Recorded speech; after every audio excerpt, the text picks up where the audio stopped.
여러분, 잠이 보약이라는 말 들어보셨죠? 하지만 현대인 중 정말 깊고 편안한 잠을 자는 사람이 얼마나 될까요? 혹시 밤마다 뒤척이며 잠들지 못하거나 자다가 자주 깨시나요? 아니면 아침에 일어났는데도 개운하지 않고 피곤한 느낌이 드시나요? 이런 경험이 있다면 여러분도 지금 불면증을 겪고 계시는 겁니다. 안녕하세요. 헤아림 한의원 강남점 주성환 원장입니다.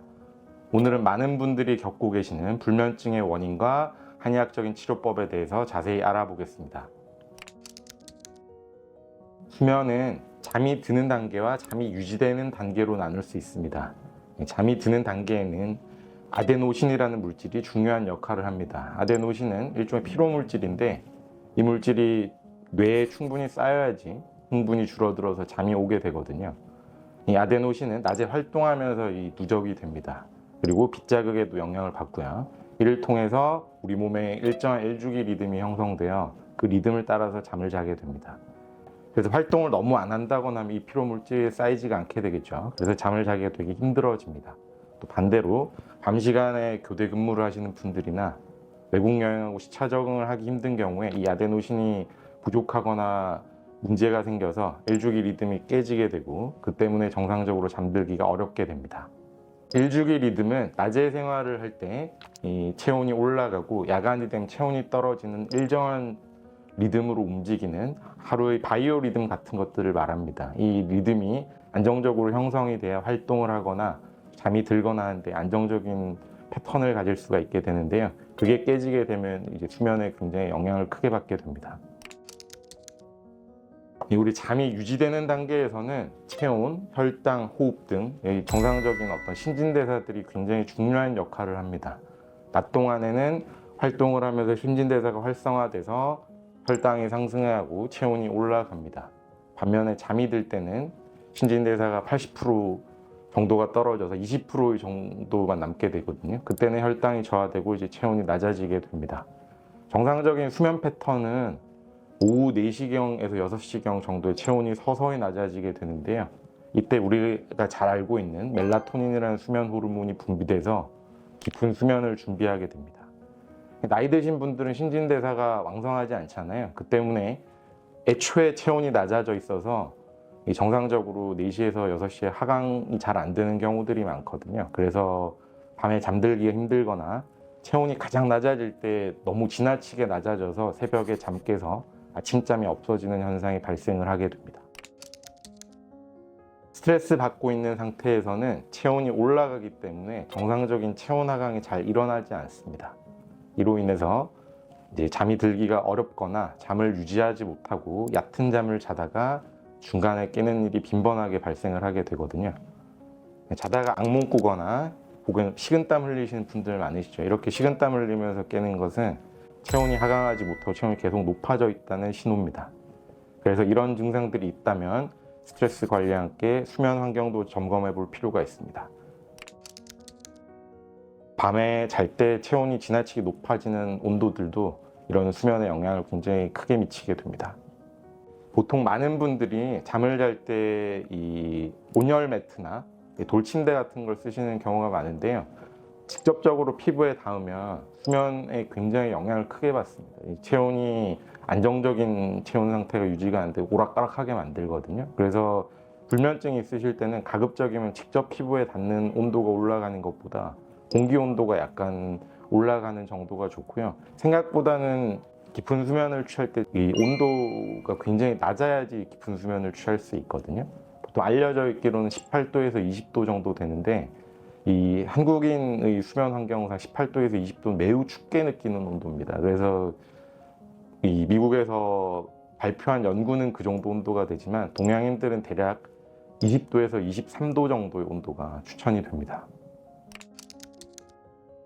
불면증이 가장 심하게 발생하는 이 시기는 보편적으로 50세 전후, 즉 여성으로 치면 갱년기 시기입니다.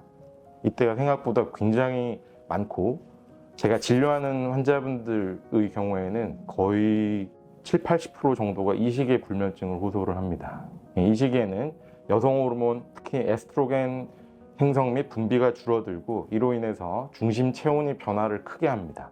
이러한 호르몬 변화로 체온 조절 문제가 발생을 하는 것이 불면증을 유발하는 원인이 되는 것입니다.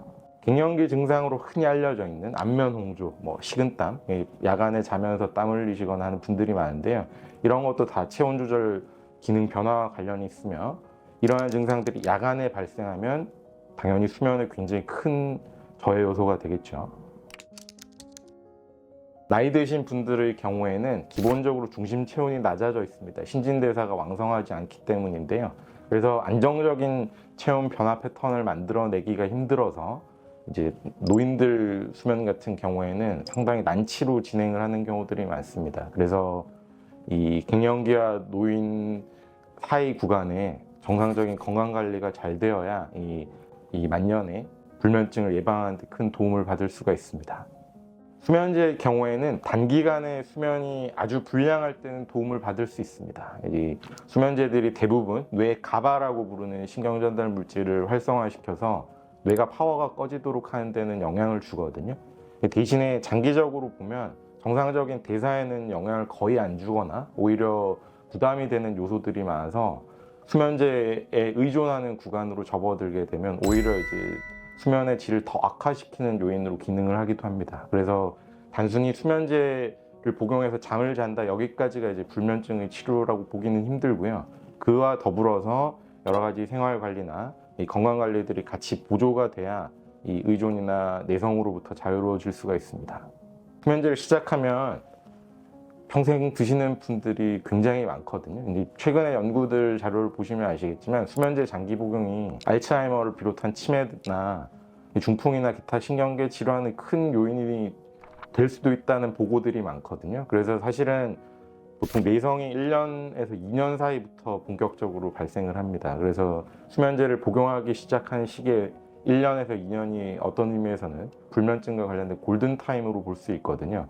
그 시기에 경각심을 가지고 건강관리를 통해서 안정적인 컨디션을 유지해서 수면제 복용량을 줄이거나 끊는 쪽에 시도를 하시는 게 이 장기적인 차원에서 훨씬 더 유리합니다. 아이들의 경우는 깊은 잠을 자는 동안 성장 호르몬 분비가 활발하게 일어나서 성장 발육의 신체 회복을 촉진합니다. 그래서 한참 자라는 아이들의 경우에는 수면 장애가 발생을 하면 성장에 큰 영향을 미칠 수가 있습니다. 그래서 정상적인 성장을 위해서는 무엇보다 양질의 수면이 매우 중요합니다. 최근에는 스마트폰이나 게임이나 기타 패드 등으로 인해서 늦게까지 깨어있는 아이들이 굉장히 많은데요. 이는 성장에 부정적인 영향을 줍니다. 안정적인 성장을 위해서는 규칙적인 수면 습관을 길러주는 것이 무엇보다 중요합니다. 한의학에서는 불면증을 단순히 잠을 못 자는 증상으로만 보지 않고요. 신체 전반의 불균형으로 인해서 나타난 결과로 생각을 합니다. 따라서 치료 또한 다각적으로 이루어지게 됩니다. 첫째는 신진대사를 개선하는 한약재를 사용하는데 이는 피로회복을 돕고 신진대사, 에너지대사를 촉진해서 낮 동안의 활동성을 높이고 신체의 기혈순환을 개선해서 전체적인 어떤 건강 상태를 활성화하도록 돕습니다. 두 번째로 체온을 조절을 돕는 한약재도 중요한 역할을 합니다. 체온의 상승이나 하강, 이게 이제 일주기 리듬에 영향을 미치는데요. 이 일주기 리듬을 정상화하고 야간에 적절하게 체온이 안정적으로 하강할 수 있도록 도와주는 역할을 하게 됩니다. 마지막으로는 수면을 유도하는, 아까 말씀드린 가바라는 신경전달 물질에 작용을 해서 이 수면을 유도하는 한약재를 사용하게 되는데요. 이는 두뇌 흥분을 가라앉히고 정신을 안정시키고 또 나아가서 멜라토닌 분비를 촉진합니다. 그래서 깊은 수면을 안정적으로 유지할 수 있도록 도와주는 거죠. 이러한 약재들을 개인 체질과 증상에 맞게 조합해서 다각도로 건강 상태를 개선해서 불면증을 치료합니다. 한약 치료의 목표는 단순히 일시적으로 잠을 자게 하는 것이 아니라 근본적인 건강 상태를 개선해서 안정적인 수면의 질을 향상시키도록 하는 것입니다. 한의학적인 치료와 함께 일상생활에서도 수면의 질을 개선할 수 있는 방법들이 많이 있습니다. 첫 번째는 무엇보다 중요한데 우선 규칙적인 수면 시간을 유지하는 것이 중요합니다. 불 끄고 눕는 시간이 일정한 게 수면의 질에 굉장히 큰 역할을 하거든요. 그리고 주말에도 늦게 자고 늦게 일어나시는 분들이 많은데 주말에도 가능한 일정한 시간에 자고 일정한 습관을 가지시는 게 불면증 치료에 도움이 됩니다. 두 번째로는 여러 수면 환경을 개선하는 것입니다. 첫째로는 침실 온도가 18도에서 20도, 한국인 기준으로는 20도에서 23도 정도 유지를 하는 게 좋고요. 여름 같은 경우에 습도도 굉장히 큰 역할을 합니다. 습도가 40에서 60% 정도를 유지해야 되는데 최근 분위기상 여름이 되면 70, 80%까지 올라가는 경우들이 많거든요.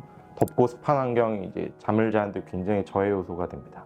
그리고 빗자국도 영향을 크게 주기 때문에 가능한 어둡고 조용한 환경을 만들어 주는 것이 환경상으로 좋습니다.